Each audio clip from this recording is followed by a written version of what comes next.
प्रशांत किशोर हमारे घर में घुसने की कोशिश कर रहे हैं, लेकिन उनकी चालाकी नहीं चलेगी। हम उन्हें अपने घर में घुसने नहीं देंगे। ये शब्द राजद के युवा कार्यकर्ताओं के हैं। दरअसल पटना की चर्चित बांकीपुर विधानसभा सीट पर होने वाले उपचुनाव को लेकर राजनीतिक सरगर्मी लगातार बढ़ती जा रही है।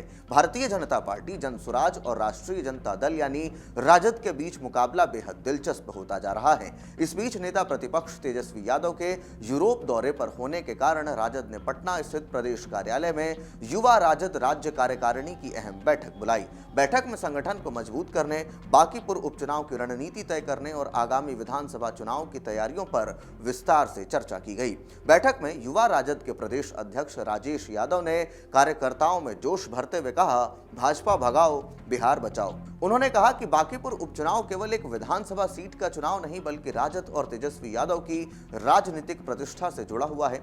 नेताओं ने कार्यकर्ताओं से बूथ स्तर तक सक्रिय रहने और संगठन को मजबूत करने का आह्वान किया।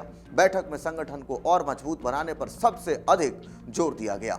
राजद के प्रदेश अध्यक्ष मंगनी लाल मंडल ने घोषणा की कि युवा राजद का 4 दिवसीय प्रशिक्षण शिविर राजगीर में आयोजित किया जाएगा। उनका कहना था कि मजबूत संगठन के लिए प्रशिक्षित कार्यकर्ताओं की जरूरत है और बिना प्रशिक्षण के चुनावी लड़ाई प्रभावी ढंग से नहीं लड़ी जा सकती। वरिष्ठ नेता आलोक मेहता ने भी कार्यकर्ताओं को सोशल मीडिया के दौर में सतर्क रहने की सलाह दी। उन्होंने कहा कि राजनीतिक विरोधी अक्सर सोशल मीडिया के जरिए पार्टी और कार्यकर्ताओं की छवि खराब करने की कोशिश करते हैं, इसलिए प्रत्येक कार्यकर्ता का व्यवहार और सार्वजनिक छवि बेहतर होनी चाहिए। बैठक में पिछले विधानसभा चुनाव के अनुभवों की भी समीक्षा की गई।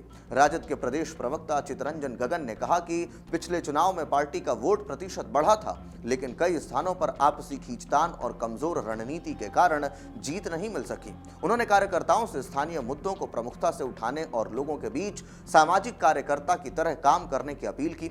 विधायक रणविजय साहू ने भी कार्यकर्ताओं को अनुशासन का संदेश दिया। उन्होंने कहा कि तेजस्वी यादव चाहते हैं कि हर कार्यकर्ता अपने साथ डायरी और कलम रखे, लोगों की समस्याएं लिखे और उनके समाधान के लिए लगातार प्रयासरत रहे। बैठक में संगठन विस्तार पर भी विशेष जोर दिया गया। युवा राजद के राष्ट्रीय अध्यक्ष और सांसद अभय कुशवाहा ने कहा कि प्रत्येक पदाधिकारी कम से कम 100 नए मतदाताओं को पार्टी की विचारधारा से जोड़ने का लक्ष्य लेकर काम करे। उन्होंने यह भी कहा कि कार्यकर्ता सोशल मीडिया या सार्वजनिक मंचों पर अपनी पार्टी के नेताओं के खिलाफ बयानबाजी से बचें।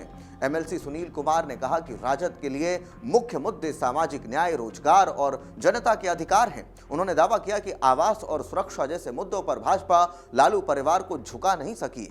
बैठक में पूर्व विधानसभा अध्यक्ष उदय नारायण चौधरी ने युवाओं को चुनावी जिम्मेदारी देने पर जोर दिया। उन्होंने कहा कि हर बूथ पर एक जिम्मेदार युवा नेता को सक्रिय किया जाए ताकि बूथ प्रबंधन मजबूत हो सके। उन्होंने महंगाई, बेरोजगारी और भ्रष्टाचार जैसे मुद्दों को जनता के बीच प्रमुखता से उठाने की सलाह भी दी। बैठक के दौरान राजद नेताओं ने सामाजिक समीकरणों पर भी विशेष चर्चा की। नेता विश्वनाथ यादव ने कहा कि केवल यादव और मुस्लिम मतदाताओं के भरोसे चुनाव जीतना आसान नहीं है। उन्होंने कहा कि अन्य वर्गों को भी पार्टी के साथ जोड़ना होगा और कार्यकर्ताओं की नाराजगी दूर करनी होगी। उनका मानना था कि कई सीटों पर पार्टी को अपने ही कार्यकर्ता की निष्क्रियता और नाराजगी का नुकसान उठाना पड़ा। बैठक में जनसुराज के संस्थापक प्रशांत किशोर भी चर्चा के केंद्र में रहे। प्रदेश अध्यक्ष मंगनी लाल मंडल ने कहा कि प्रशांत किशोर राजद के जनाधार में सेंध लगाने की कोशिश कर रहे हैं, लेकिन पार्टी उन्हें सफल नहीं होने देगी। उन्होंने कहा, पीके हमारे घर में घुसने की कोशिश कर रहे हैं, लेकिन उनकी चालाकी नहीं चलेगी। हम उन्हें अपने घर में घुसने नहीं देंगे। मंगनी लाल मंडल ने भाजपा पर भी निशाना साधते हुए आरोप लगाया कि पार्टी ने बांकीपुर सीट बचाने के लिए कमजोर उम्मीदवार उतारा है। उन्होंने दावा किया कि राजद की उम्मीदवार रेखा गुप्ता जनता के बीच लगातार संपर्क बना रही हैं और उन्हें अच्छा समर्थन भी मिल रहा है। राजद नेताओं ने स्वीकार किया कि बांकीपुर में संगठनात्मक स्तर पर कुछ कमियां जरूर हैं, जिन्हें जल्द से जल्द दूर करना होगा। नेताओं ने कहा कि बूथ स्तर पर माइक्रो मैनेजमेंट मजबूत किए बिना जीत हासिल करना मुश्किल होगा। स्थानीय कार्यकर्ताओं की शिकायतों को गंभीरता से सुनने और उन्हें दूर करने पर भी सहमति बनी। बैठक के दौरान तेजस्वी यादव की गैर मौजूदगी भी चर्चा का विषय रही।